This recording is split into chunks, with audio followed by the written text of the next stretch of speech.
Amaravati seed access road విషయంలో ఇప్పుడు రాజకీయంగా ఒక చర్చ జరుగుతోంది. ఈ రోడ్డు మేమే కట్టామని కొందరు అంటున్నారు. కానీ అసలు నిజమేంటి? ఈ రోడ్డు 2026 సంవత్సరంలో కొత్తగా మొదలైన ప్రాజెక్ట్ కాదు.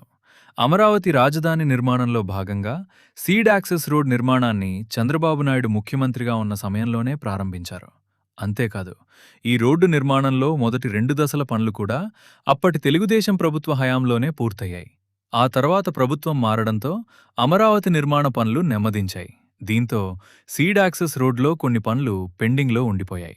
ఇప్పుడు మళ్లీ చంద్రబాబు ప్రభుత్వం అధికారంలోకి వచ్చిన తర్వాత పెండింగ్లో ఉన్న పనులను పూర్తి చేయడంపై దృష్టి పెట్టింది. బ్రిడ్జిల నిర్మాణంతో పాటు మిగిలిన పనులను పూర్తి చేసి 2026 ఆగస్టు 13 తేదీన సీడ్ యాక్సెస్ రోడ్డును అధికారికంగా ప్రారంభించారు. అంటే ఈ రోడ్డు విషయంలో ప్రాజెక్ట్ ప్రారంభించిందెవరు? తెలుగుదేశం ప్రభుత్వం. మొదటి 2 దశల పనులు పూర్తి చేసిందెవరు? తెలుగుదేశం ప్రభుత్వం. ఇప్పుడు మిగిలిన పనులను పూర్తి చేసి ప్రారంభించిందెవరు? మళ్లీ తెలుగుదేశం ప్రభుత్వమే. అందుకే సీడ్ యాక్సెస్ రోడ్డు విషయంలో క్రెడిట్ ఎవరిది అనే చర్చ కంటే ఈ రోడ్డు వెనక జరిగిన పూర్తి కథ తెలుసుకోవడం ముఖ్యం.